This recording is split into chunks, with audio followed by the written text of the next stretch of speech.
एक बात को गांठ मार लो, सभी ऑप्शन, 4 ऑप्शंस आपको गिवन होते हैं हर क्वेश्चन में, हर ऑप्शन के बिकॉज वाले पार्ट को आपको पैसेज से मैचअप करना होता है। स्ट्रैटेजी कहती है सबसे पहले आइडेंटिफाई करो, इन्फर करो पैसेज और प्रिंसिपल्स को, मतलब जो भी नॉलेज आपको पैसेज में गिवन है उसको अच्छे से पढ़ो, नॉलेज को। करेक्ट आंसर हमेशा वो होता है जो पैसेजेस की लाइन से अलाइ करता है। जो भी ऑप्शन यहां पर पैसेज से नहीं सहमति बिठा रहा, जो पैसेज की लाइन से नहीं अलाइ कर रहा, वो आपका इनकरेक्ट आंसर में जाएगा। किसी भी ऑफेंस को कमिट करने के लिए 2 इंग्रेडिएंट्स होना बहुत जरूरी है। क्राइम नाम की डिश को बनाने के लिए क्या चीजें चाहिए? नंबर 1 एक्टर्स रियर्स और नंबर 2 mens rea. Hello everyone, welcome to PW law वाला। I am advocate Mansi Jain. आज का हमारा सबसे पहला सेशन है क्लैट नेक्सस 2025 बैच का, जहां पर हम लोग आज पढ़ने वाले हैं लीगल रीजनिंग। मैं आप सबके सामने आई हूं जहां पर हम लोग लीगल रीजनिंग के आज बेसिक्स के बारे में बहुत अच्छे से पढ़ेंगे, क्योंकि ये हम लोगों का सॉर्ट ऑफ एक फाउंडेशन बैच है जहां पे हम लोग आपका बेस स्टेप से क्लियर करेंगे ताकि आगे की सीढ़ियां आप बहुत ज्यादा स्मूथली चढ़ पाओ और अपने एनएलयू का सपना साकार कर पाओ। तो क्लैट नेक्सस बैच के लीगल रीजनिंग के आज के फर्स्ट सेशन में हम लोग पढ़ने वाले हैं इंट्रोडक्शन टू क्रिमिनल लॉ। हम लोग जानेंगे कि आपके पेपर के पैटर्न में लीगल रीजनिंग का क्या पैटर्न होता है, किस टाइप से आपको क्वेश्चंस आते हैं, किस टाइप से आपको क्वेश्चंस पूछे जाते हैं। क्रिमिनल लॉ में जब कभी भी आप किसी टाइप के क्वेश्चंस को डील करोगे तो उसके पीछे डील करने के लिए क्या क्या स्ट्रैटेजीज होती हैं, वो हम लोग आज के सेशन में डिस्कस करेंगे। सबसे पहले सभी स्टूडेंट्स को जो आज मेरे साथ लाइव सेशन में जुड़े हैं उन सभी को good afternoon, good evening to everyone. Hello Swadesh, Anurag, Parul, hello to everyone.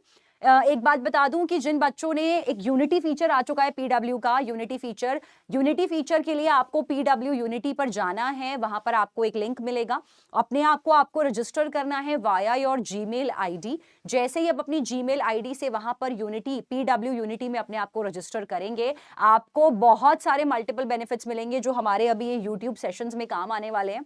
In YouTube sessions में आप अपने आप को यहाँ पर पोल्स में पार्टिसिपेट कर सकते हैं, आप पोल्स में अपनी परफॉर्मेंसेस देख सकते हैं, आप टीचर से डाउट पूछ सकते हैं।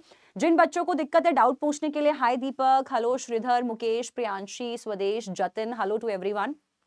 जब कभी भी आपको, अगर आप यूनिटी पे अपने आप को रजिस्टर करते हैं डाउट पूछने के लिए, आपने अपने कमेंट सेक्शन में डाउट एक्सक्लेमेशन का साइन या फिर आपने लिखना है डाउट्स, और आपने ये साइन जरूर बनाना है एक्सक्लेमेशन का। आप ये करके इसके बाद आगे अपना डाउट अगर टाइप करेंगे तो आपका डाउट इमीडिएटली पॉपअप होगा, जो मैं यहां पर आपके डाउट को डेफिनेटली क्लियर कर पाऊंगी। जुडिशरी के लिए सोनी का ये डाउट है बच्चे, जुडिशरी के लिए ये हेल्पफुल रहेगा। क्रिमिनल लॉ के कुछ कुछ कॉन्सेप्ट जुडिशरी में भी आते हैं, तो वहां पर भी आपको डेफिनेटली आपका बेस सेटअप करने में ये जरूर हेल्प करेगा।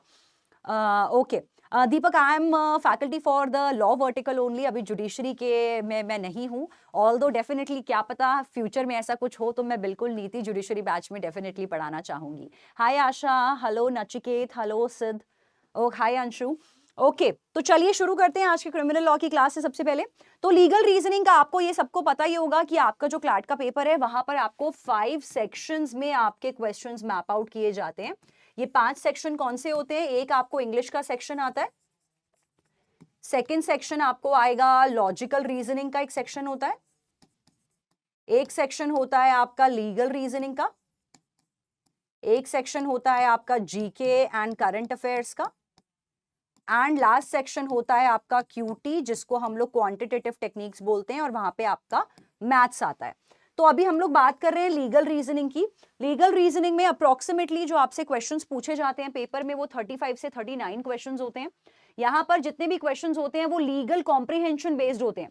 तो बच्चे अक्सर ना ये पूछते हैं कि मैम हम लोगों को सेक्शन लर्न करने हैं, हमको लीगल की थ्योरी लर्न करनी है, क्योंकि अभी आप लीगल में टॉर्ट्स लॉ पढ़ोगे, कॉन्स्टिट्यूशनल लॉ पढ़ोगे, क्रिमिनल लॉ पढ़ोगे, आगे चल के आप कॉन्ट्रैक्ट लॉ पढ़ोगे, आप बहुत सारे मिसलेनियस लॉज पढ़ोगे। तो क्या हमको थ्योरी लर्न करनी है जैसे हम अपने क्लास 12 के एग्जाम्स के लिए लर्न करते हैं? जी नहीं, आपको थ्योरी लर्न नहीं करनी। पूरा का पूरा पेपर आपका कॉम्प्रिहेंशन बेस्ड होता है। कॉम्प्रिहेंशन बेस्ड का मतलब है जैसे कि आपके क्लास स्कूल में आपको इंग्लिश का पेपर आता है, section A reading, passage given होगा, तो एक पेपर में क्या होता है आपको, अगर मैं फॉर्मेट की बात करूं, एक पैसेज गिवन होगा वो पैसेज होगा किसी भी लीगल टॉपिक पे बेस्ड, या तो लीगल टॉपिक पर बेस्ड होगा या लीगल न्यूज पर बेस्ड होगा। वो पैसेज के अंदर कम से कम अप्रोक्सीमेटली 2 to 5 पैराग्राफ्स होंगे जो आपको गिवन होंगे। उसके बाद यहां पर आपको क्वेश्चंस गिवन होते हैं, कम से कम 5 से 6 क्वेश्चन एक पैसेज पर बेस्ड होंगे। सपोज की पैसेज आपको दिया गया है थेफ्ट के ऊपर, एक सपोज मानते हैं कि सपोज कि पूरे पैसेज में डिस्कस किया गया है थेफ्ट के बारे में कि चोरी क्या होती है, चोरी का सेक्शन क्या है, कब कब चोरी मानी जाती है, कब कब चोरी नहीं मानी जाती है। थेफ्ट को पूरा का पूरा ऑथर ने एक्सप्लेन कर दिया एक पैसेज के अंदर। उसके बाद 5 से 6 क्वेश्चंस आएंगे। वो 5 से 6 क्वेश्चंस आपको ये बताएंगे कि यार अच्छा इस वाले क्वेश्चन में क्या चोरी हो रही है, क्या इस वाले क्वेश्चन में चोरी हो रही है। इस तरीके से आपसे 5 से 6 क्वेश्चन पूछे जाएंगे उस पैसेज पर बेस्ड। तो ये जो 5 to 6 क्वेश्चंस होंगे यहां पर अब आपने करना क्या होता है वो समझेंगे ध्यान से। अब क्या था आपका, अगर आप बात करो इसमें इंग्लिश पेपर की मैं बात करूं तो यहां पर अब इंग्लिश के पेपर में आप लोग क्या करते हो, जो स्कूल का इंग्लिश का पेपर होता है, स्कूल का जो इंग्लिश का पेपर होगा वहां पर आपको रीडिंग सेक्शन गिवन होता है। रीडिंग सेक्शन में से आपने पैसेज में से आंसर्स निकालने होते हैं और आपने थियोरी लिखनी होती है।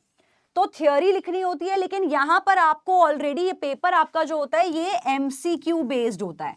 तो यहां पर आपने करना क्या होता है, जो करेक्ट आंसर होगा, जो करेक्ट आंसर होगा आपका, करेक्ट आंसर की जो रीजनिंग होगी, रीजनिंग का मतलब है बिकॉज वाला part, reasoning must Alai with passage. Reasoning must Alai with passage का मतलब है, अब मैं एक छोटा सा एग्जाम्पल देने वाली हूं, उससे सबको एक्स्ट्रा क्लियर हो जाएगा। यहां पर एग्जाम्पल जैसे अगर मैं आपको दूं तो सपोजिडली आपसे पैसेज के अंदर लिखा गया है murder is a punishable offence. आपको एक क्वेश्चन पूछ रहा है, वो कह रहा है कि A killed B because B was attempting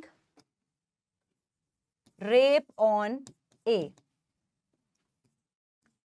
question अभी आपके सामने एक पोल आ रहा है, जल्दी से रेडी हो जाइए, पोल का आंसर करना है सभी बच्चों ने। Is a liable for murder, जबकि उसने अपने आप को बचाने के लिए मारा है, अपने आप को बचा रही थी ए, क्योंकि बी उस पर रेप कमिट करने वाला था या कर रहा था, अपनी जान बचाने के लिए ए ने उसको मार दिया। अब आपको देखना है पैसेज के साथ इसकी रीजनिंग को अलाइ करना है। फर्स्ट ऑप्शन कह रहा है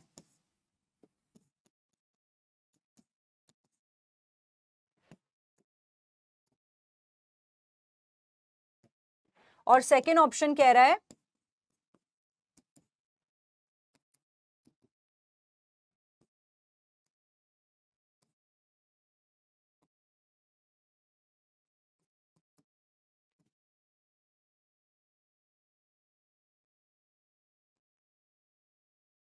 फर्स्ट ऑप्शन कह रहा है कि ए इज लाइबल फॉर मर्डर, और सेकंड कह रहा है ए लाइबल नहीं है क्योंकि वो सेल्फ डिफेंस में एक्ट कर रही थी। तो आप जल्दी से मुझे बताएंगे क्या होगा correct answer. I am adding the poll over here.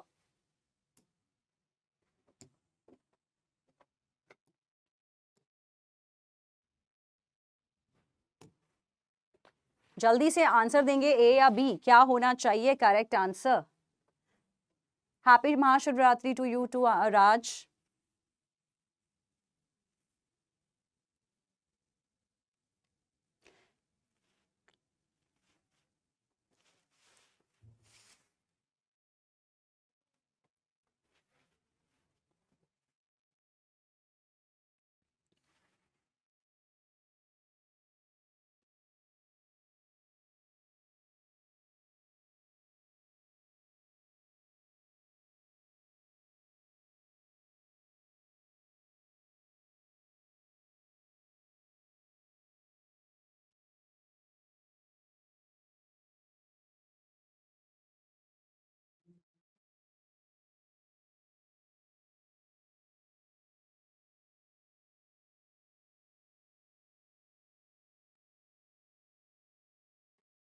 Correct answer है ए। देखते हैं कितने बच्चों का सही आंसर हुआ है। 3 students answered correctly. Anurag, Anshu and Shubham are the first 3 students जिनका आंसर बिल्कुल ठीक है, बिल्कुल एक करेक्ट आंसर है। अब गलती क्या हुई है वो समझेंगे। Happy women's day Shivani, thank you so much. भाभी आप पूछ रहे हैं कि यूनिटी एक वेबसाइट, यूनिटी एक्चुअली में आपका गूगल क्रोम पे आप जाएंगे, मैं अभी क्लास में भी खोल के दिखा सकती हूँ, अदरवाइज आपको क्या करना है, क्रोम पर जाना है। ये एक वेबसाइट है आपकी, आप यहां पर टाइप करेंगे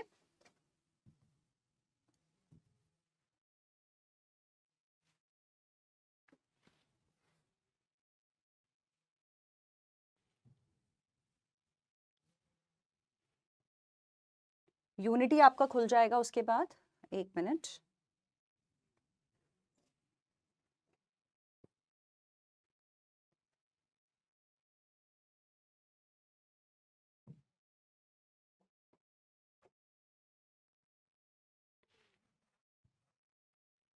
इस तरह से आपको PW लाइव यूनिटी का टैब मिल जाएगा। आपको इस पे क्लिक करना है, यहां पर अपने आप को रजिस्टर करना है, log in with your Google account, अपने आप को जीमेल आईडी से रजिस्टर करना है। और जैसे ही आप अपनी जीमेल आईडी से रजिस्टर कर लेंगे अपने आप को, फिर आप YouTube के जितने भी क्लासेस होंगी वहां पर आप अपने डाउट्स पूछ सकते हैं, आप अपने टीचर को वीडियो कॉलिंग कर सकते हैं, आप अपनी पोल्स के थ्रू अपनी परफॉर्मेंस को एनालाइज कर सकते हैं। ऐसे बहुत सारे फीचर्स हैं जो हमारे PW की यूनिटी ऐप आपको देती है। नाउ मूविंग फर्दर, बच्चों का ये आंसर गलत हो गया है। अब कैसे हुआ गलत, अब वो समझेंगे, जो कि मैं बता रही हूं पेपर का पैटर्न क्या होता है। पेपर का पैटर्न ये कहता है कि आपको, जैसे कि आप अपने स्कूल में, आज मैं सिंपल सा एग्जांपल दूं यार, अगर तुमसे इंग्लिश के पेपर में रीडिंग कॉम्प्रिहेंशन आता है, पैसेजेस आते हैं, क्वेश्चन का आंसर आप पैसेजेस में से ढूंढते हो और वहां पर जाके लिख देते हो, ऐसा ही करते हो। Quick thumbs ups on that, ऐसे ही करते हो। इंग्लिश के पेपर में अगर पैसेजेस आते हैं, क्वेश्चंस आते हैं, तो ऐसे ही करते हैं सब बच्चे। यूनिटी सर्च करना है शिवानी आपने, YOUNITY, PW यूनिटी, यही करते हैं सब बच्चे। जल्दी से मुझे बताइए, स्कूल के पेपर में इंग्लिश का जो पेपर आता है, जहां पैसेजेस गिवन होते हैं, वहां पर जो क्वेश्चन पूछे जाते हैं उनके आंसर पैसेजेस में से ढूंढ कर लिख देते हो जाके, यही करते हो, यही करते हो सब बच्चे, यही करते हैं, करेक्ट, यस, थम्स अप, ऐसे ही करते हैं। वही काम यहां करना है, बट यहां पर आंसर लिखना नहीं है, आंसर ऑलरेडी तुम्हें 4 ऑप्शन में एक जगह पे गिवन होगा, तुमको बस आंसर पकड़ना है जो पैसेज की लाइंस के साथ अलाइ करे, जो पैसेज के शब्दों के साथ अलाइ करे। अब छोटा सा सिंपल एग्जांपल बोलती हूं कि अगर इंग्लिश के पेपर में क्वेश्चन पूछा गया कि जिंदगी क्या है, व्हाट इज लाइफ, तो अगर पैसेज के अंदर लिखा है लाइफ इज ब्यूटीफुल, तो वही लिख के आओगे ना पेपर में आंसर की लाइफ इज ब्यूटीफुल। ये तो नहीं लिख के आ जाओगे कि जिंदगी है झंडवा, जिंदगी बड़ी बकवास है, जिंदगी बहुत ही बेरुखी है, जिंदगी में तो बस लगे ही पड़े हैं, इस तरीके से तो नहीं लिख के आओगे। अपना पर्सनल परसेप्शन तो नहीं लिख के आओगे। अगर पैसेज में लिखा है लाइफ इज ब्यूटीफुल, तो वही आंसर लिख के आओगे। अगर व्हाट इज लाइफ पूछा गया है तो लाइफ इज ब्यूटीफुल लिखना पड़ेगा, अपना परसेप्शन तो नहीं लिख सकते ना, correct. A quick thumbs ups on that. सबको क्लियर हुआ ये वाला पॉइंट?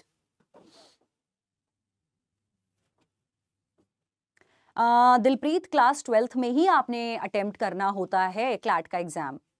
जो भी बच्चे क्लास 12th में होते हैं, क्लास 12th के दौरान ही आपका क्लैट का एग्जाम हो जाता है, ताकि आपके बोर्ड्स के बाद आपका NLU में एडमिशन भी हो जाए। यही करते हैं सब बच्चे, जल्दी से थम्स अप्स। वही काम आपने क्लैट में लीगल रीजनिंग में करना होता है। क्लैट में लीगल रीजनिंग में जो क्वेश्चंस आते हैं, आपको, जैसा कि मैंने क्या कहा है अभी अभी यहां पर, आपको आपके आंसर को पैसेज में से अलाइ करना होता है। रीजनिंग मस्ट अलाइ विद द पैसेज। तो अगर यहां पर पैसेज क्या कह रहा था, मर्डर एक पनिशेबल ऑफेंस है, इस पैसेज ने ऐसा कुछ भी नहीं बोला कि प्राइवेट डिफेंस में किया तो मर्डर नहीं होगा, अगर गुस्से में किया तो मर्डर नहीं होगा। क्लियर इस पैसेज ने क्या बोला, बॉस अगर तुमने कभी भी मर्डर किया तो तुमको पनिशमेंट मिलेगी ही मिलेगी, क्लियरली बोल रहा है। तो जब मर्डर करने पे पनिशमेंट मिलेगी और बिल्कुल मिलेगी, तो इसीलिए बी ऑप्शन गलत हो गया। जब पैसेज हमारा सेल्फ डिफेंस को डिस्कस नहीं कर रहा, जब पैसेज सेल्फ डिफेंस को डिस्कस नहीं कर रहा, पैसेज ने क्लियरली बोल दिया कि यहां पर, thank you so much Swami ji, thank you so much for the compliment बच्चे।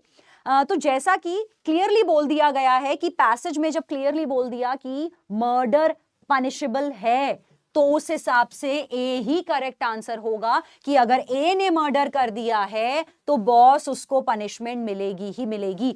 ऑन द कॉन्ट्ररी, अगर पैसेज बोल रहा होता कि murder is not punishable if it is done in self defence, अगर पैसेज बोलता कि मर्डर में पनिशमेंट नहीं मिलेगी अगर मर्डर को सेल्फ डिफेंस में किया गया है, तो उस केस में करेक्ट आंसर बन जाता आपका बी। सभी बच्चों को क्लियर है ये point? Quick thumbs up please. इसीलिए एक बात को गांठ मार लो, सभी ऑप्शन, 4 ऑप्शंस आपको गिवन होते हैं हर क्वेश्चन में, हर ऑप्शन के बिकॉज वाले पार्ट को आपको पैसेज से मैचअप करना होता है। लाइफ इज ब्यूटीफुल लिखना होता है अगर पैसेज में लिखा है, अपना परसेप्शन नहीं लिखना कि जिंदगी है झंडवा फिर भी घमंडवा, ऐसा कुछ सुना है मैंने कई भोजपुरी मूवीज में, ऐसा डायलॉग था। तो वो चीज नहीं करनी है, जो पैसेज में लिखा है उसी के हिसाब से अपने आंसर के बिकॉज को अलाय करना है। Is it clear to everyone? Jodhraj, CLAT के बाद के जो भी ऑप्शन है उसके लिए मैंने एक डिटेल वीडियो डाली है बच्चे, लॉ वाला के चैनल पे आप जाइएगा, देखिएगा कि आफ्टर क्लैट आपके पास कौन कौन से ऑप्शंस रहते हैं। तो वो उसके लिए मैंने पूरा एक डिटेल वीडियो डाला है कि कौन कौन से कॉलेजेस में एडमिशन का स्कोप होता है, कौन कौन से एनएलयूज में, कौन कौन से नॉन एनएलयूज में एडमिशन होता है। उसके लिए प्लीज एक डिटेल वीडियो है, आप उसको जरूर देखिएगा। क्रिमिनल लॉ रिप्लेस नहीं हुआ है अंजलि, सिर्फ अभी इसमें कुछ अमेंडमेंट्स आई हैं और बीएनएस लॉ के नाम से इसको चेंज कर दिया गया है, लेकिन मोर और लेस सेक्शंस और थ्योरी सारी सेम है। Thank you so much Jodhraj, thanks a lot बच्चे। ओके चलिए, तो समझ में आ गया वाला पॉइंट सबको? ठीक है, आगे बढ़ते हैं। लीगल रीजनिंग के जो मैंने कहा पैसेजेस हैं वो अप्रोक्सीमेटली 2 से 5 पैराग्राफ के बीच में होते हैं, तो अप्रोक्सीमेटली 450 वर्ड्स का एक पैराग्राफ होता है।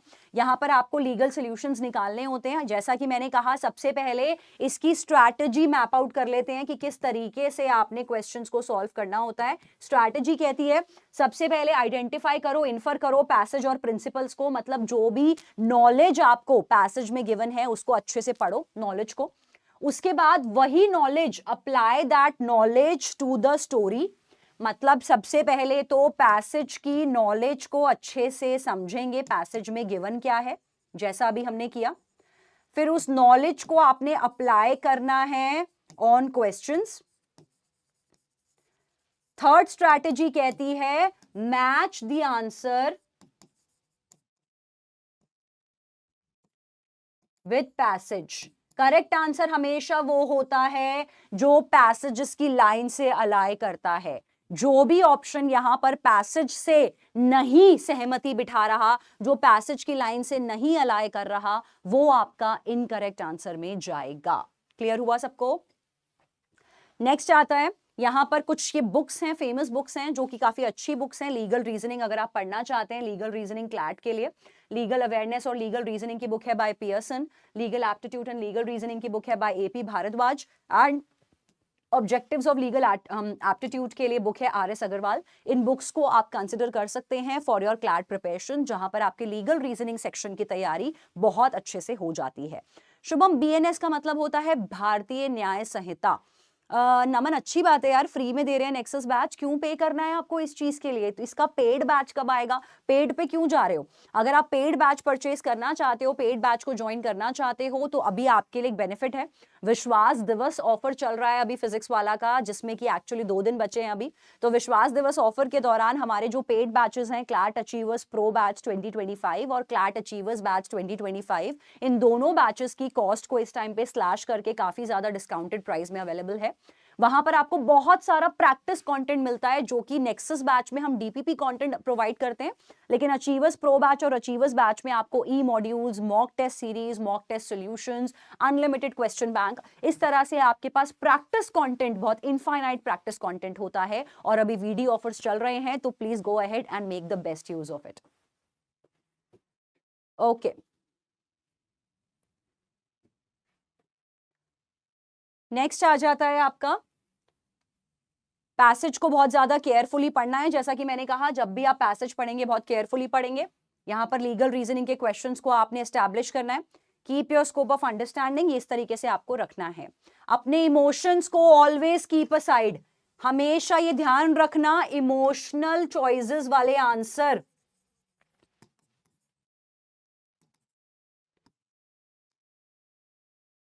हमेशा आपने एलिमिनेट करने होते हैं। कभी कभी आपको पता है कैसे क्वेश्चन आते हैं? क्वेश्चन आएंगे कि एक राजू है जो बहुत ही हार्डन्ड क्रिमिनल है, फ्यूजिटिव है, बहुत बड़े बड़े क्राइम कर चुका है, और एक दिन वो मार्केट में जा रहा था, एक क्राइम कमिट करने ही वाला था और पुलिस ने उसको अरेस्ट कर लिया। तो क्या राजू को सजा मिलनी चाहिए? एक ऑप्शन कहेगा हाँ राजू को सजा दे दो, क्योंकि राजू तो 10 मर्डर कर चुका है, राजू जैसे इंसान को तो जेल में ही रहना चाहिए। तो ऐसे इमोशनल चॉइसेस को कभी भी क्लैट में करेक्ट आंसर में नहीं पिक करते। इन ऑप्शंस को हमेशा आप पहले ही एलिमिनेट करोगे।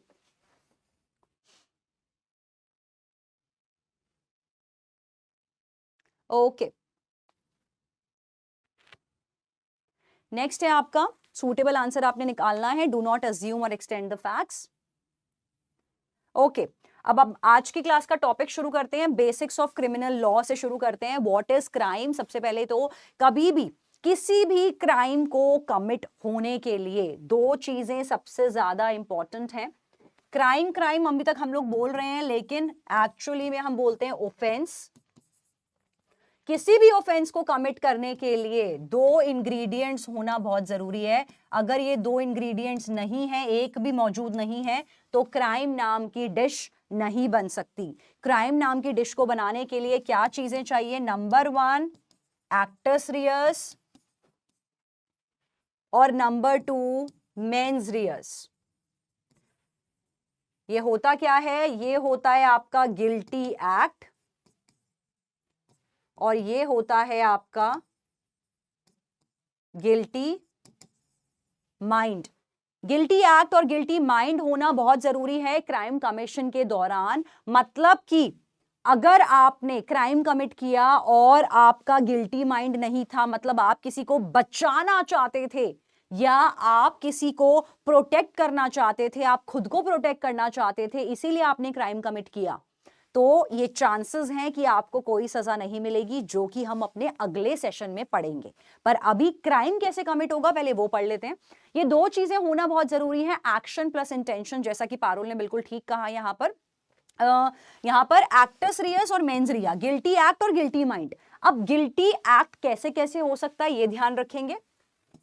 गिल्टी एक्ट कैसे कैसे होता है वो ध्यान रखोगे पहले। Guilty act can be done number 1 by direct act, number 2 by omission of legal duty. अब लीगल ड्यूटी बोला है, यहां पर मॉरल ड्यूटी नहीं बोला, ये ध्यान रखना, मॉरल ड्यूटी नहीं बोला। तो एक तो आपने क्राइम किया, इंटेंशन का मतलब है आपकी इंटेंशन थी। इंटेंशन कैसे कैसे होती है पहले वो भी समझ लेते हैं। मेंस रिया कैसे कैसे होता है? By knowledge, by wrong intention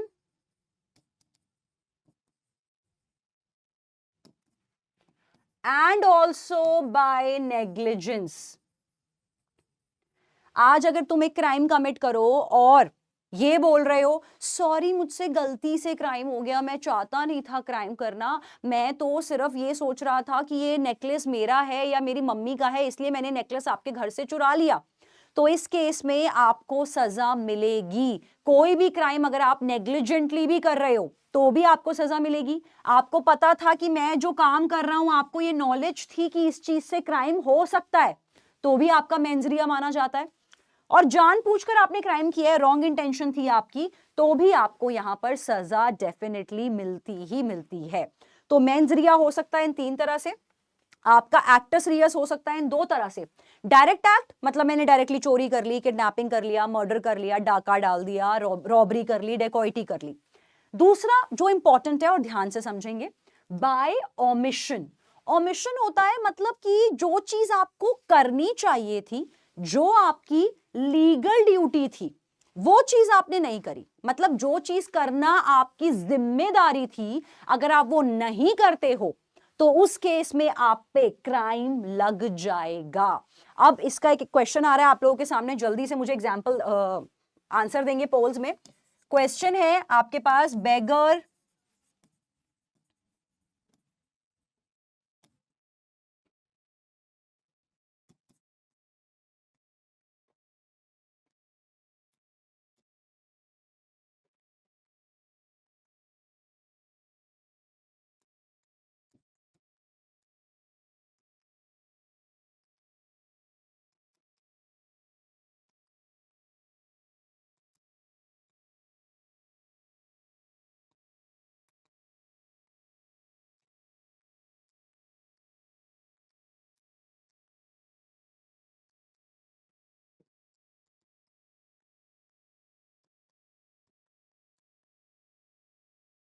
पोल आ रहा है आपके पास।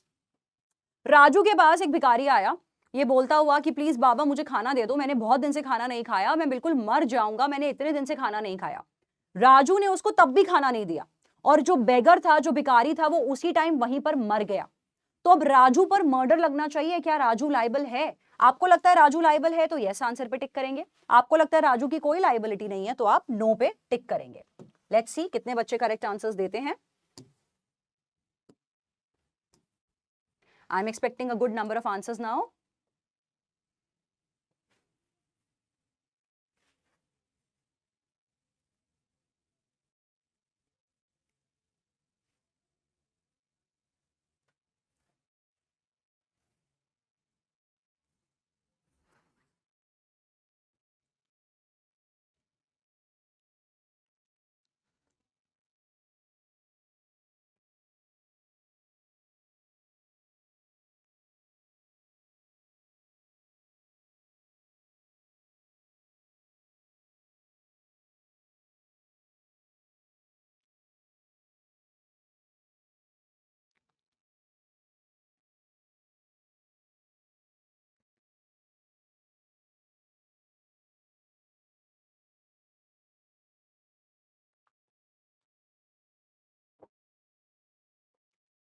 करेक्ट आंसर है Raju is not liable. Comment section में भी बच्चों के यही आंसर थे। 95% बच्चों का आंसर सही है। फर्स्ट 5 स्टूडेंट्स कौन है?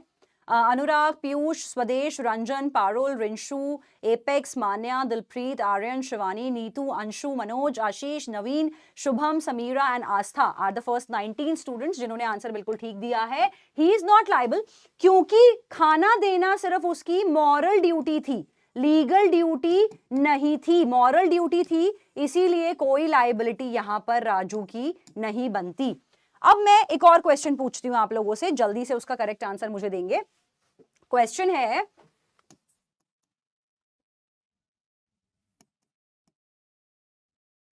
राजू's stepmother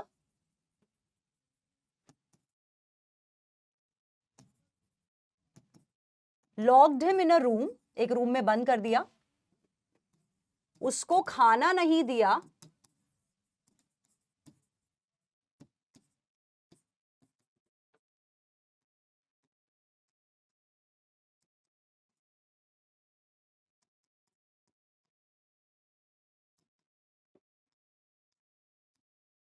एक और आंसर क्वेश्चन आ रहा है, जल्दी से पोल का आंसर देंगे।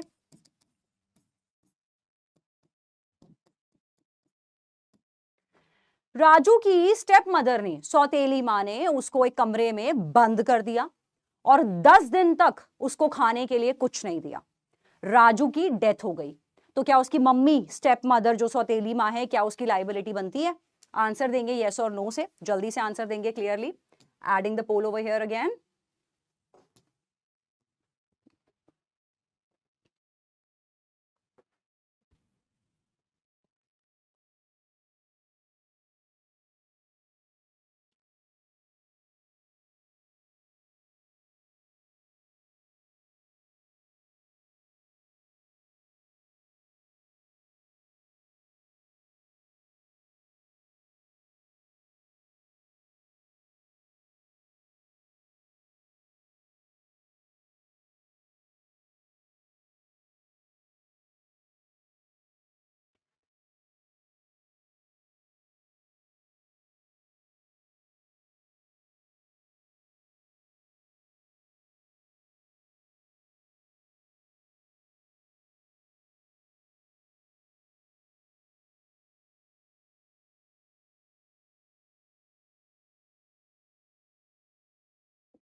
करेक्ट आंसर है अब की बार यस। 95% बच्चों का आंसर बिल्कुल ठीक है। यहां पर Ranjan, Shivani, Ashish and Anurag and Apex are the first 5 students जिन्होंने आंसर बिल्कुल ठीक किया। यहां पर यस। अब अगर उसकी मम्मी उसको 10 दिन नॉर्मली खाना बना के ना देती लेकिन रूम में लॉक नहीं करती तो गलती नहीं होती मम्मी की। वो बच्चा चाहे तो अपने पापा से खाना ले लेता, बाजार जाके चाट पकौड़ी खा लेता, वेंडर के पास जाके खा लेता, रेस्टोरेंट में जाके खा लेता, कैफे में जाके खा लेता।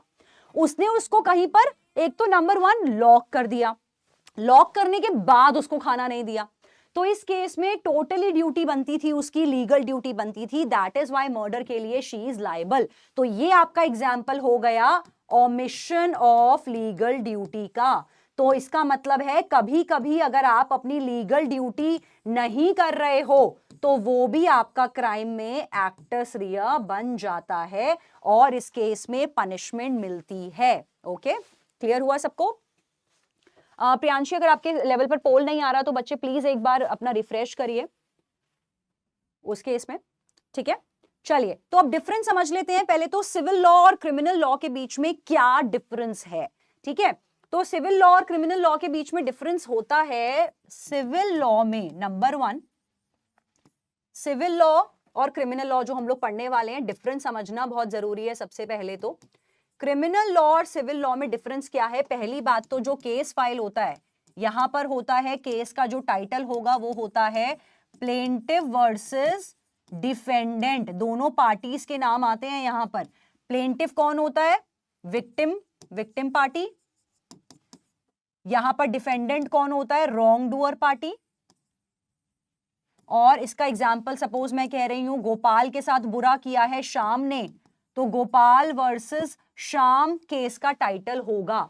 इसमें आपके एग्जाम्पल्स आ जाते हैं, टॉर्ट्स लॉ आपका सिविल लॉ का पार्ट है, कॉन्ट्रैक्ट लॉ आपका सिविल लॉ का पार्ट है। तो यहां पर जब कभी भी आप किसी के साथ सिविल लेवल पर गलत करते हो तो वहां पर केस का टाइटल ऐसे ही जाएगा। ये लेस सीरियस होता है इन नेचर, बहुत सीरियस आपने कुछ कांड नहीं किया होता, लेस सीरियस होता है। इसीलिए यहां पर जो सॉल्यूशंस होते हैं, जो हम रेमेडी बोलते हैं, जिसको रेमेडी में यहां पे क्या मिलता है? डैमेजेस, और जिसको हम बोलते हैं कॉम्पेंसेशन, यहां पर आपको सिविल लॉ में मिलता है। अगर आज आप किसी के साथ कॉन्ट्रैक्ट बना रहे हो और आपने कॉन्ट्रैक्ट फुलफिल नहीं करा, अगर आपने कॉन्ट्रैक्ट में फ्रॉड किया है तब तो आपको क्रिमिनल में भी सजा मिलेगी। लेकिन आपने फ्रॉड नहीं करा, आपने किसी वजह से अपने कॉन्ट्रैक्ट को फुलफिल नहीं करा, तो अगला बंदा आप पे केस कर देगा। वो केस जाएगा सिविल कोर्ट में और वहां पर मैक्सिमम पैसा दो और मामले को रफा दफा करो, उस पॉइंट पे वर्क करते हैं। लोगों को सजा नहीं मिलती, जेल में नहीं भेजा जाता, वो चीज होती है आपकी सिविल लॉ में। उसका एग्जाम्पल है आपका लॉ ऑफ टॉर्ट्स में आप पढ़ोगे, कॉन्ट्रैक्ट लॉ में आप पढ़ोगे, इंटेलेक्चुअल प्रॉपर्टी राइट्स में भी ऐसा ही कुछ होता है। ये सब कुछ आपका सिविल लॉ में आ जाता है। अब बात करते हैं, क्योंकि ये इसीलिए भी है क्योंकि ये काफी लेस सीरियस होते हैं, नेचर में काफी कम सीरियस होते हैं, इसीलिए कॉम्पेंसेशन से मामला रफा दफा हो जाता है। क्रिमिनल लॉ की बात करें तो क्रिमिनल लॉ के टाइटल होते हैं प्रोसिक्यूशन वर्सेस अक्यूज्ड। अक्यूज मतलब जिसने क्राइम किया है, जिसने भी क्राइम किया है, और प्रोसिक्यूशन होती है जिस स्टेट में क्राइम हुआ है। आज ये ध्यान रखना, सपोज कि state of Haryana versus Gopal. अगर आज गोपाल एक चोर है, उसने श्याम के घर में चोरी करी है, तो केस का टाइटल श्याम वर्सेस गोपाल नहीं होता। केस का टाइटल होता है, सपोज कि वो चोरी हुई है गुरुग्राम में, गुरुग्राम पड़ता है हरियाणा के अंदर, तो केस का टाइटल होगा state of Haryana versus Gopal. Gopal मतलब जो चोर है। अब आप सोचोगे चोरी तो श्याम के घर में हुई है, तो ये हरियाणा सरकार को इतनी दिक्कत क्यों हो रही है? हरियाणा सरकार क्यों बीच में घुस रही है केस फाइल करने के लिए?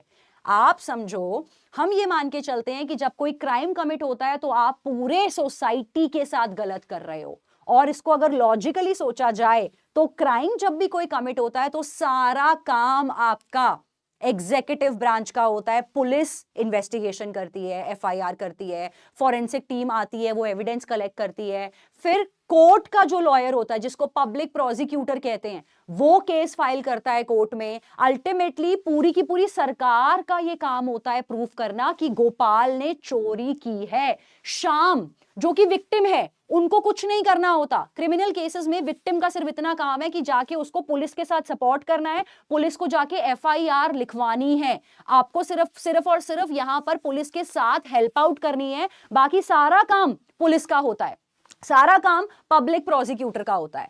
इसीलिए हमेशा केस के टाइटल होते हैं कि जिस स्टेट में क्राइम हुआ है, अगर बिहार में आज एक क्राइम हुआ है तो स्टेट ऑफ बिहार वर्सेस जिस इंसान ने क्राइम किया है उसका नाम होगा। क्लियर हो गया सबको? हाँ जी, शाम एडवोकेट नहीं, ऐसा कुछ भी नहीं है। एडवोकेट जो है वो शाम, और यहां पर शाम को एडवोकेट भी नहीं लेके आना। विक्टिम पार्टी को कोई एडवोकेट हायर नहीं करना क्योंकि सरकारी वकील उसका केस लड़ रहा होता है। पब्लिक प्रोसिक्यूटर यहां पे केस लड़ते हैं जिनकी सैलरी सरकार देती है। हाँ, लेकिन गोपाल को अपना वकील खुद चुनना होगा, गोपाल को अपने लिए वकील लाना होगा जो डिफेंस लॉयर कहलाता है। क्लियर हुआ सबको ये point? A quick thumbs up please. Accused versus state नहीं होता भावी, स्टेट वर्सेस अक्यूज होता है। Neetu, I am from Delhi.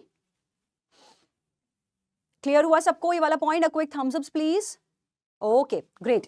अब क्योंकि ये वाले जो क्राइम होते हैं, यहां पर आपका एग्जांपल है IPC, criminal procedure code, Indian evidence act, आपका पॉक्सो, ये सब, क्योंकि ये सबको क्रिमिनल लॉ में क्यों डाला है? क्योंकि ये सीरियस और हीनियस क्राइम्स में आते हैं। यहां पर जो आपने कांड किया होता है ना वो बहुत बड़े लेवल का होता है। मर्डर हो गया, रेप हो गया, किडनैपिंग हो गया, थेफ्ट हो गया, डेकॉइटी हो गया, एक्सटॉर्शन हो गया। तो क्योंकि यहां पर आपने जो काम किया है वो बहुत बड़े लेवल का है, इसीलिए सजा भी बड़ी मिलेगी बॉस। नमक ज्यादा डाला है अगर खाने में तो नमकीन बहुत ज्यादा लगेगा खाना। तो वही चीज है यहां पर, जो यहां पर आपको रेमेडीज होती हैं वो होती हैं in the form of punishments, in the form of fines, और जो फाइन भी होता है वो सरकार की जेब में जाता है, विक्टिम पार्टी को फाइन का पैसा नहीं मिलता। तो यहां पर पनिशमेंट होती है, चाहे वो डेथ पेनल्टी हो, चाहे वो इम्प्रिजनमेंट हो, चाहे फिर वो आपका उम्र कैद की सजा हो, चाहे 2-3 महीने की सजा हो, इस तरह से पनिशमेंट और फाइन मिलते हैं। क्रिमिनल के केसेस में ऐसा नहीं चलता कि पैसा दो और मामला रफा दफा करो, वो यहां वर्क नहीं करता, वो सिर्फ और सिर्फ आपका सिविल लॉ में वर्क करता है। गोपाल को उस केस में शुभम लॉयर प्रोवाइड किया जाता है। एक हमारा प्रोविजन है कॉन्स्टिट्यूशनल लॉ में, फ्री लीगल एड। तो ये फ्री लीगल एड उस अक्यूज्ड को मिलता है अगर रॉन्ग डूअर जो है, जिसने क्राइम कमिट किया है, वो बिल्कुल ही गरीब इंसान है। मान के चलो कि वो एक रिक्शा वाला है जिसने चोरी करी है और रिक्शा वाले के पास बिल्कुल पैसे नहीं है कि वो अपना वकील ला सके। उस केस में उसको फ्री ऑफ कॉस्ट वकील देगी, जो सरकार वकील प्रोवाइड करेगी। लेकिन जो इंसान वकील हायर कर सकते हैं, फाइनेंशियल कैपेबिलिटी जिनके पास है, उनको कोई फ्री लीगल एड नहीं मिलता, विक्टिम को नहीं मिलता। स्वदेश फाइन्स जो होते हैं वो सरकार के फंड्स में जाते हैं। क्लियर हुआ सबको? कोई डाउट यहां पर? A quick thumbs up please. तो that is the difference between civil law and criminal law. तो जैसा कि मैंने कहा, एक्टस रियस हो गया आपका गिल्टी एक्ट, मेंजरिया आपका होता है, मेंजरिया मतलब गिल्टी माइंड, मतलब कि या तो आपको पता था, पर्पस था आपका क्राइम करने का, या आपको नॉलेज थी कि जो मैं करने वाला हूं उससे क्राइम कमिट हो जाएगा, या आप नेग्लिजेंटली क्राइम कर रहे थे, या आप रेकलेस एक्ट की वजह से क्राइम कर रहे थे। अगर इन चारों में से कुछ भी था तो यह माना जाता है कि क्राइम के दौरान आपका माइंड जो था वो गिल्टी था। अगर आपका माइंड गिल्टी था, आपका एक्ट गिल्टी है, तो अब आपको पनिशमेंट से कोई भी नहीं बचा सकता। जी नहीं सूरज, ऐसा कुछ भी नहीं होता। रेप केसेस में भी ऐसा कुछ भी नहीं मिलेगा। फ्री लीगल एड सिर्फ तभी मिलता है जब इंसान के पास पैसे नहीं होते हैं वकील हायर करने के। ओके, उसके बाद आ जाते हैं आपके कुछ ऑफेंसेस जहां पर एक्टस नॉन फेसिड निसी मेंसित रिया, ये एक आपकी मैक्सिम है, एक्टस नॉन फेसिड निसी मेंसित रिया, ये कहता है कि नो क्राइम इज पनिशेबल अगर आपका गिल्टी एक्ट ना हो। लेकिन ये कुछ क्राइम्स हैं जहां पर पनिशमेंट मिलती है even when no mens rea is there. कुछ कुछ क्राइम ऐसे होते हैं जहां बिना मेंस रिया के भी पनिशमेंट मिलती है, क्योंकि एक्टस रियस तो था लेकिन मेंस रिया नहीं था। ये कब कब होता है? क्रिमिनल डिफेमेशन में, पब्लिक न्यूसेंस में, अगर आप कोर्ट में कंटेम्प्ट करते हो, कोर्ट के प्रोसीडिंग्स के दौरान कुछ बकवास करते हो, एब्डक्शन और किडनैपिंग करते हो। एब्डक्शन किडनैपिंग में मेंस रिया नहीं देखते। मान के चलो कि अगर आज आप पार्क में घूम रहे हो, आपको लग रहा है एक बच्चा बहुत देर से अकेला खड़ा है, वो बेचारा रो रहा है, आपने सोचा ये बच्चा चुप हो जाएगा, आप उसको अपने घर पे ले आए मैगी खिलाने के लिए या चॉकलेट देने के लिए। इंटेंशन आपकी प्योर थी, कोई मेंस रिया नहीं था आपका, लेकिन आप उस बच्चे को अपने घर पे ले आए चुप कराने के लिए, बजाय के पुलिस के पास ले जाने के। और जैसे ही आप उसको अपने घर पे ले आए, थोड़ी देर बाद पुलिस आपका दरवाजा खोलती और आपको कहेगी यू आर अंडर अरेस्ट। तो यहां पर ये किडनैपिंग लग जाता है, क्योंकि माना आपका मेंस रिया नहीं था, लेकिन बच्चे को अगर आप पुलिस के पास ले जाने की बजाय अपने घर पे ले आओगे तो वहां पर किडनैपिंग एब्डक्शन में आपको सजा मिल सकती है। Bigamy, waging war against the state, ये सब ऐसे कुछ क्राइम्स हैं जहां पर बिना मेंस रिया के भी आपको पनिशमेंट मिलती ही मिलती है। क्लियर हुआ सबको? रोलेक्स, ये जो आपका डाउट है सीयूईटी वाला डाउट, बच्चे आज हम लोग का एक टेलीग्राम सेशन होने वाला है 6 o'clock, please join that session. वहां पर मैं आपके इस डाउट को बिल्कुल एड्रेस करूंगी। अभी के लिए अगर आपके एकेडमिक कोई डाउट्स हैं, जो भी हम लोग पढ़ रहे हैं क्रिमिनल लॉ को लेके, कुछ भी डाउट्स हैं, एक बार आप उन डाउट्स को एड्रेस यहाँ पर कर सकते हैं। जितने भी नॉन एकेडमिक डाउट्स हैं उसके लिए हम लोगों ने अपना स्पेशल सीरीज स्टार्ट करा है, टेलीग्राम सीरीज एंड यूट्यूब का बातचीत सीरीज। वहां पर आपके जितने भी नॉन एकेडमिक डाउट्स हैं, बहुत सारे डाउट्स होते हैं बच्चों को क्लैट के एडमिशन प्रोसेस को लेके, वहां पर आप अपने ये डाउट्स मुझसे पूछ सकते हैं। ओके, नेक्स्ट आता है आपका सेक्सुअल हरासमेंट। अगर आप करते हो, अगर आप रेप करते हो, कोई भी ऑब्सीन बुक्स बेचते हो, commodities act, motor vehicle act, यहां सब जगह पे पनिशमेंट आपको मिलेगी अगर आपका even when no mens rea was there.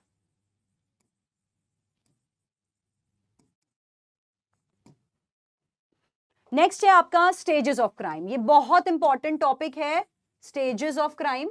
Crime 3 stages में होता है, 4 स्टेजेस में। Number 1 intention, number 2 preparation, number 3 attempt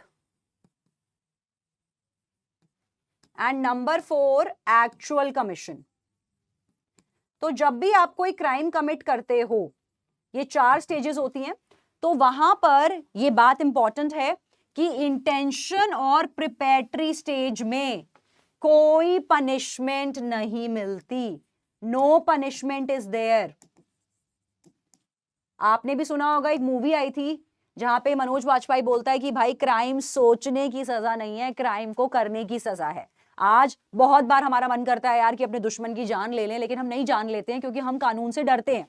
तो इंटेंशन की स्टेज पे, प्रिपेरेटरी की स्टेज पे, अगर आज मैं अपने दुश्मन को मारना चाहती हूं, उसके लिए मैं जहर खरीद के ले आई हूं, लेकिन वो जहर मैंने अपने ड्रॉअर में रखा है, तो प्रिपरेशन और इंटेंशन में कोई सजा नहीं मिलती।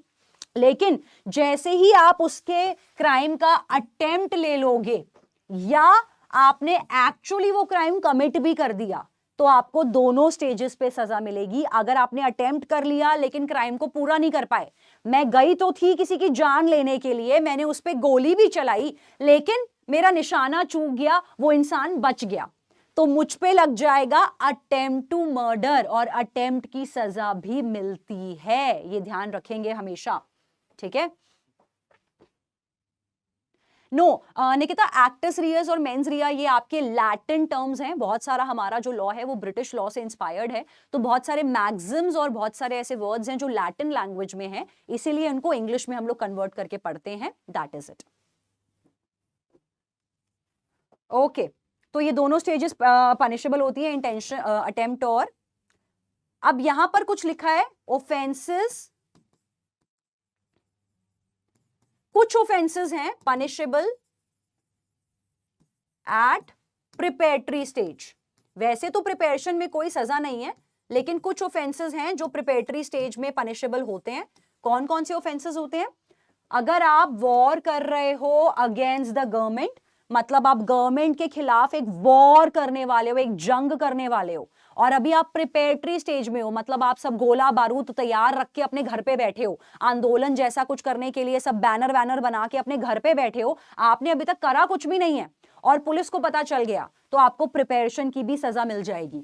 सिमिलरली अगर आप प्रिपरेशन कर रहे हो कि आप काउंटरफीट करने वाले हो करेंसी को, मतलब जाली नोट बनाने के लिए, जाली कॉइन्स बनाने के लिए आप मशीन खरीद के ले आए, आप कागज खरीद के ले आए, आपने सब कुछ तैयारी कर ली, लेकिन अभी तक बनाया एक नोट भी नहीं है, उस केस में अगर आप पकड़े गए, पुलिस ने आपको पकड़ लिया, तो उस केस में आपको यहां पर सजा मिलेगी ही मिलेगी प्रिपेरेटरी स्टेज में। सिमिलरली अगर आपके पास पाया जाए, हैविंग सिर्फ होना ही अपने आप में क्राइम है, अगर आपके पास काउंटरफीटेड करेंसी पकड़ी जाए, कोई भी फोर्ज्ड डॉक्यूमेंट्स आपके पास पकड़े जाएं और पता चल गया कि ये डॉक्यूमेंट फेक हैं, आपके पास ऐसे वेट और मेजरमेंट पकड़े जाएं, सपोज अगर आज आप दूध की डेयरी चलाते हो, आपके पास एक मशीन है जो 10 किलो की जगह 9.5 किलो तोलती है, और पुलिस को पता चल गया कि आपके पास ऐसे गलत वेट्स हैं, तो इस केस में भी आपको सजा जरूर मिलेगी। आपके पास, तभी कहते हैं ना, जब अगर आपके पास कोई भी जाली नोट है उसको तुरंत बैंक में जमा कराएं, लेकिन इंसान कभी ऐसा नहीं करता। इंसान ये सोचता है यार मुझे किसी ने 500 का नोट चेप दिया, क्योंकि बैंक आपको नया नोट तो देगा नहीं 500 वाले फेक नोट की जगह, बैंक तो आपसे बस लेके रख लेगा। इंसान सोचता है यार किसी ने मेरा बेवकूफ बना दिया 500 का मुझे चेप के, मैं भी किसी और को बेवकूफ बना दूंगा, गड्डी में चला दूंगा, जैसे हम लोग करते हैं अक्सर। तो आप देखा जाए तो आप क्राइम को बढ़ावा दे रहे हो, आप अपना एक नोट चलाओगे, कोई इंसान अपने 2 नोट चलाएगा और ये चेन बनती चली जाएगी। इसीलिए अगर पता चलेगा कि आपके पास फेक करेंसी है, तो उस करेंसी का होना ही अपने आप में पनिशेबल माना जाता है। सेम बात होती है फोर्ज डॉक्यूमेंट की। अगर आज मेरे पास मार्कशीट है जो कि जाली है और अभी तक मैंने इस्तेमाल भी नहीं करी, लेकिन पुलिस को पता चल गया कि मेरे पास जाली मार्कशीट है, तो उस केस में मुझे सजा मिलेगी, क्योंकि अल्टीमेटली जाली मार्कशीट बनाने का मकसद ही यही है कि मैं किसी और को मार्केट में बुद्धू बनाने के लिए बैठी हूं, तो इस केस में सजा मिलती है। साथ ही प्लानिंग टू कमिट डेकॉइटी, किसी भी और क्राइम की प्लानिंग पता है पनिशेबल नहीं है। आज अगर तुम किसी की भी जान लेने के लिए प्लानिंग करोगे तुम्हें कोई सजा नहीं है, तुम आज किसी का किडनैप करने के लिए प्लानिंग करोगे तुम्हें कोई सजा नहीं है, तुम किसी के घर पे चोरी करने के लिए प्लानिंग करोगे तब भी कोई सजा नहीं है। लेकिन अगर तुम प्लानिंग ऑफ डेकॉइटी करोगे, अगर आप डकैती की प्लानिंग कर रहे हो, तो उस केस में आपको प्लानिंग स्टेज पर ही सजा मिल जाएगी। डेकॉइटी में प्रिपरेशन स्टेज भी पनिशेबल माना जाता है। I hope this is clear to everyone. तो प्रिपरेशन होता है अल्टीमेटली आप सामान एकत्र करते हो, सब सामान इकट्ठा करते हो, तो यहां पर इसीलिए पनिशमेंट नहीं है। जहां जहां पनिशमेंट है प्रिपरेटरी स्टेज पे, वो मैंने अभी आप लोगों के साथ डिस्कस करा है, that is the preparatory stage. Attempt की बात करते हैं। अटेम्प्ट हमेशा पनिशेबल होता है, attempt stage always is punishable.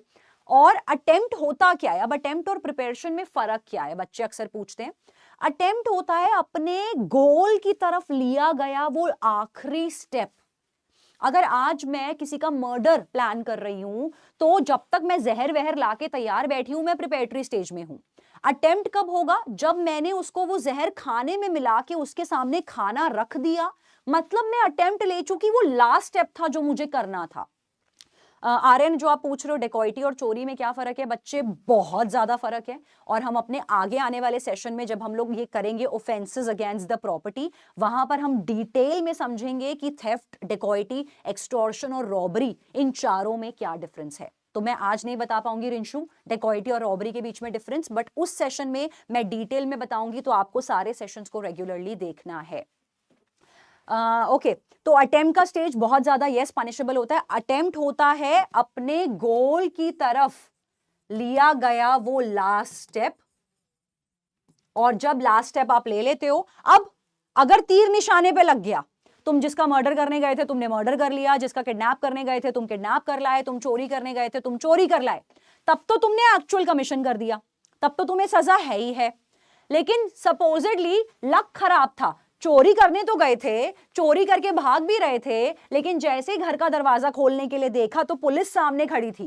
Kidnap करके बस ओमनी में डाला ही था, एकदम से पुलिस आ गई अरेस्ट करने के लिए, तो आपका अटेम्प्ट जो था वो अधूरा रह गया। लेकिन इस केस में भी अटेम्प्ट की पनिशमेंट मिलती है। अटेम्प्ट में कहते हैं up to half of original punishment मिलती है, अप टू, मतलब मैक्सिमम है, अप टू तक मिल सकती है, half of original punishment up to मिल जाती है।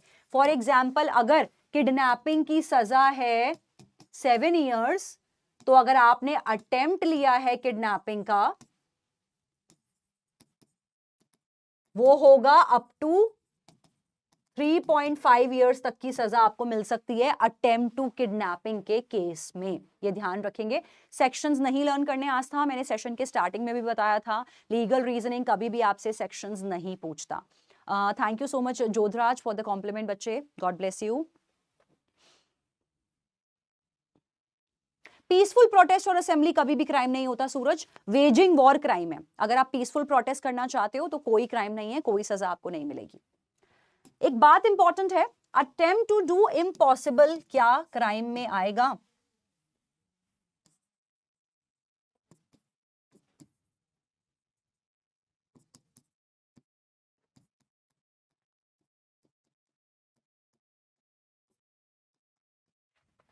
अटेम्प्ट आपने लिया है उस चीज का जो कि इम्पॉसिबल था। इसका एग्जाम्पल देखो,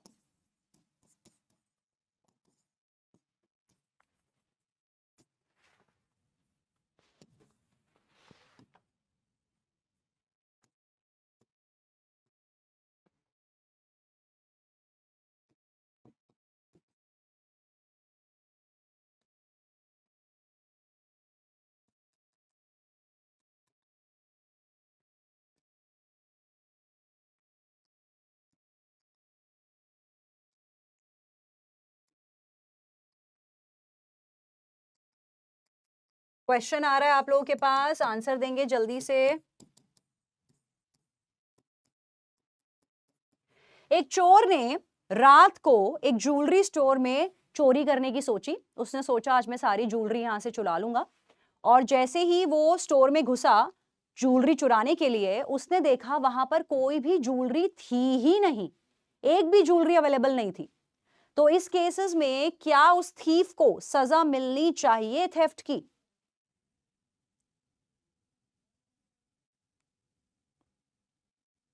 क्या उसको सजा मिलनी चाहिए इस केस में थेफ्ट की? पिंकू, मैं दोनों सब्जेक्ट्स पढ़ाती हूँ, legal reasoning and logical reasoning both. जी हाँ प्रियांशी, आपके इस नेक्सस बैच में लीगल रीजनिंग का सारा सिलेबस कवर किया जाएगा यूट्यूब के सेशंस में, क्लैट नेक्सस बैच में।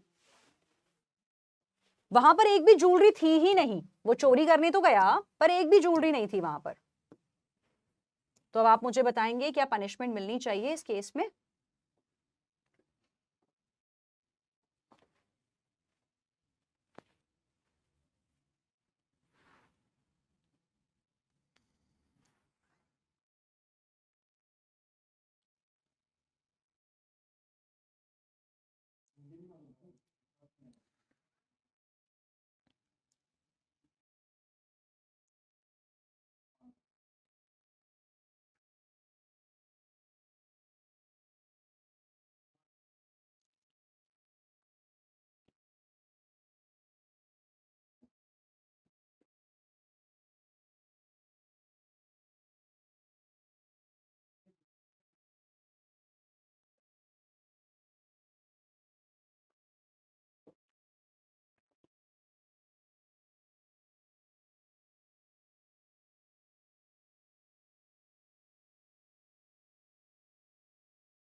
करेक्ट आंसर है आपका यस, सजा मिलनी चाहिए।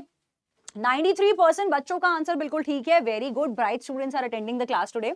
Ranjan, the real communicator, Anurag, Manoj and Anshu are the first 5 students जिनका आंसर बिल्कुल ठीक है। आंसर होगा यस, पनिशमेंट मिलेगी।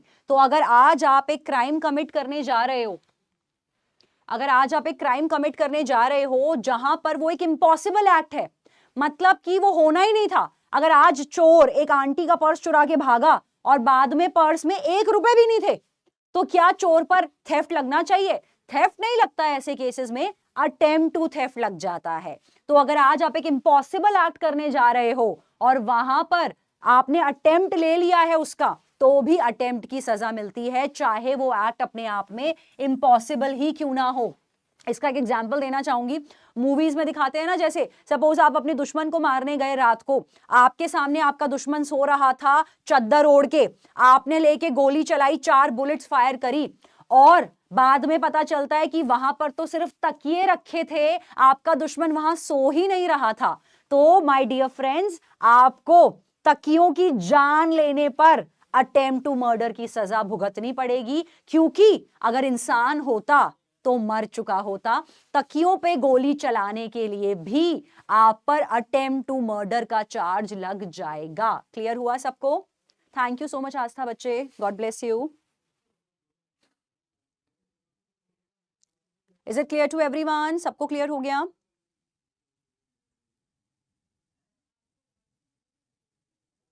Is it clear to everyone? A quick thumbs up, please.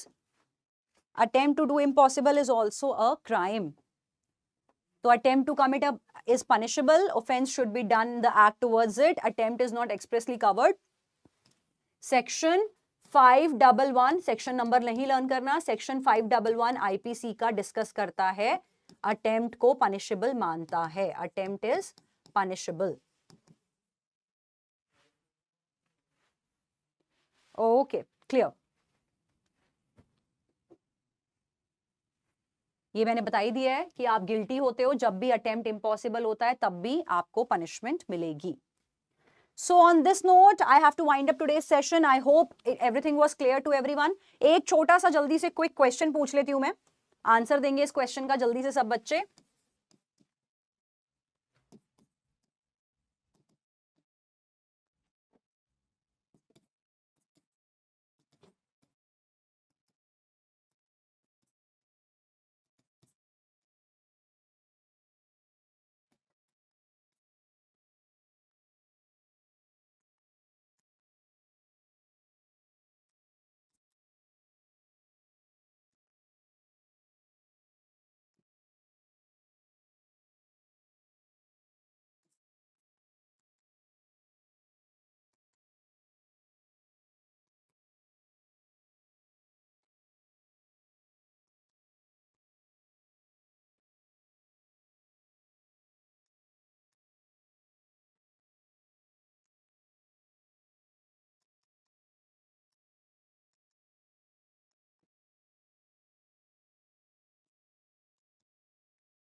Okay, यहां पर क्वेश्चन ये है कि राजू अपनी बीवी की जान लेना चाहता था, सोच रहा था कि हथौड़े से अपनी बीवी का सर फाड़ दूंगा. हथौड़ा खरीदने के लिए वो एक दुकान पे गया. जिस टाइम पे वो दुकान में एंटर कर रहा था, वो क्राइम की कौन सी स्टेज पर था? इंटेंशन, प्रिपरेशन, अटेम्प्ट या एक्चुअल कमीशन? जल्दी से मुझे आंसर बताएंगे. पोल ऐड कर रही हूं मैं.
Okay, the correct answer is intention. मुझे पता था ये था गूगली क्वेश्चन, और यही हुआ. काफी बच्चे इस गूगली पे फिसल गए. ये गूगली बॉल थी, हिट हो गया. तभी तो 26% बच्चों का सिर्फ आंसर सही है। प्रियांशी, बीन, Anurag, Anshu, Rinshu and Manoj are only students जिनका आंसर बिल्कुल ठीक है। Intention is the correct answer. Question समझो, जिस मोमेंट वो स्टोर में एंटर कर रहा था, अभी सिर्फ स्टोर में घुस रहा था, अभी तक हैमर नहीं खरीदा था उसने, तो प्रिपरेशन कैसी है? अटेम्प्ट और एक्चुअल कमीशन तो बिल्कुल ही नहीं है। अभी वो इंटेंशन स्टेज पे है क्योंकि हैमर उसने अभी तक नहीं खरीदा, अभी सिर्फ मन में लड्डू फूटा है कि बीवी को मार दूंगा, एंटर कर रहा था। दूसरा, क्या पता एंटर करते हुए उसका हृदय परिवर्तन हो जाता, वो गीता सुन लेता, सोचता यार मेरी बीवी बहुत अच्छी है, मेरे लिए खाना बनाती है, मेरे बच्चों को पालती है, चलो मैं उसको नहीं मारता, और वो वापसी हो जाता। तो प्रिपरेशन तो अभी तक कुछ हुई नहीं, हैमर तो उसने अभी तक खरीदा ही नहीं है, इसीलिए प्रिपेरेटरी गलत आंसर होगा, इंटेंशन स्टेज होगा एंटर के दौरान। अगर हैमर खरीद चुका होता, अगर मैं बोलती हैमर खरीदने के बाद वो वापसी जा रहा होता, तो फिर आंसर आपका होता preparatory stage. I hope this point is clear to everyone. A quick thumbs up please. सबको क्लियर हो गया? ऐसे ही क्वेश्चंस आपसे क्लैट पूछता है और इसी तरह में आपको वर्ड्स पे बहुत ध्यान देना है। ऐसे गूगली क्वेश्चंस क्लैट बहुत पूछता है, पर आपको फिक्र करने की जरूरत नहीं है, ऐसे क्वेश्चंस की तैयारी मैं आपको बिल्कुल क्लास में कराऊंगी। दैट इज वाई यहां पर बहुत इंपॉर्टेंट तरह से आपने रेगुलर सेशंस को अटेंड करना है। क्लियर हुआ सबको?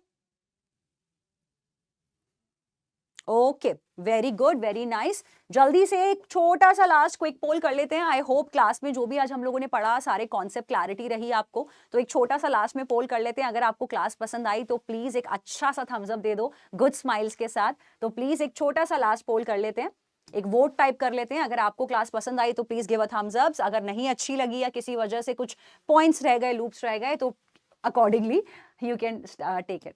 तो प्लीज एक छोटा सा लास्ट पोल करते हैं, थम्स अप वाला। नहीं, बिल्कुल शुभम, सेक्शंस नहीं पूछे जाते लीगल रीजनिंग के सेक्शन में, तो आपने कोई भी सेक्शंस नहीं लर्न करने।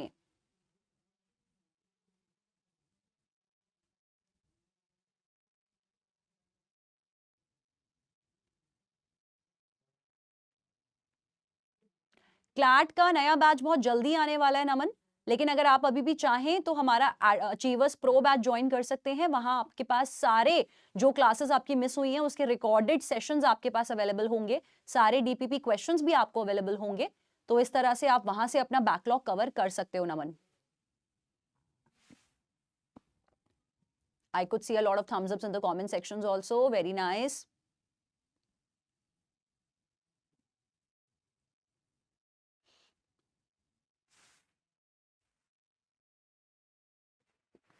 Okay, let's see the results. 100% बच्चों ने थम्स अप दिया है। अरे वाह, मजा आ गया। मतलब जितने भी बच्चे आज यहाँ मेरे साथ सेशन में जुड़े हैं, हर एक बच्चे को I could touch each and everyone's hearts. I am really really glad. That's a good women's day gift for me. Thank you so much students, काफी अच्छा लगा आप लोगों से इंटरेक्ट करके। मिलेंगे आपसे बहुत जल्दी अगले सेशंस में। Thank you so much Aastha, God bless you. स्वदेश, दैट इज बाय डिफॉल्ट, वो अंदर से नेचुरली आता है, तो मैं बता नहीं सकती उसका रीजन क्या है। अपनी मम्मी से पूछ के जरूर बताऊंगी ऑल दो।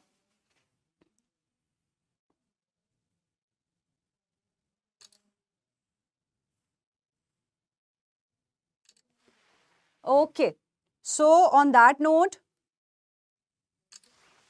I'll be winding up today's session. मुलाकात होगी आप लोगों से बहुत जल्द अगले सेशन में। कल हमारा एक जनरल एक्सेप्शंस का सेशन है, उसको बिल्कुल मिस मत करिएगा। लीगल रीजनिंग में हम लोग कल जनरल एक्सेप्शंस पढ़ेंगे। कल हम लोग पढ़ेंगे कि अगर हमसे कोई क्राइम हो गया तो कैसे बचेंगे, कैसे बचा जाएगा। तो वो वाले जनरल डिफेंसेस, जो डिफेंस अवेलेबल होते हैं क्राइम के दौरान, कुछ बहुत सारे एक्सेप्शंस अवेलेबल होते हैं, उनको हम लोग कल की क्लास में स्टडी करेंगे। तब तक के लिए अच्छे से पढ़ते रहिए, डीपीपी इसको प्रैक्टिस जरूर करिए, क्योंकि डीपीपी आपको आपके पीडब्ल्यू ऐप पर मिलेगी। लेक्चर यूट्यूब पे अवेलेबल होता है, लेकिन practice will make you perfect. Lectures पढ़ लो अच्छी बात है, लेकिन डीपीपी को सॉल्व करना इक्वली इंपॉर्टेंट है, तभी वो टॉपिक आपका सॉलिडिफाई होगा। तो प्रैक्टिस करिए, पीडब्ल्यू ऐप पर जाइए, डीपीपी को प्रैक्टिस करिए, जो कि आज की क्लास से रिलेटेड है। मिलना होगा आपसे बहुत जल्द अगले सेशन में। तब तक के लिए take care everyone, bye bye all.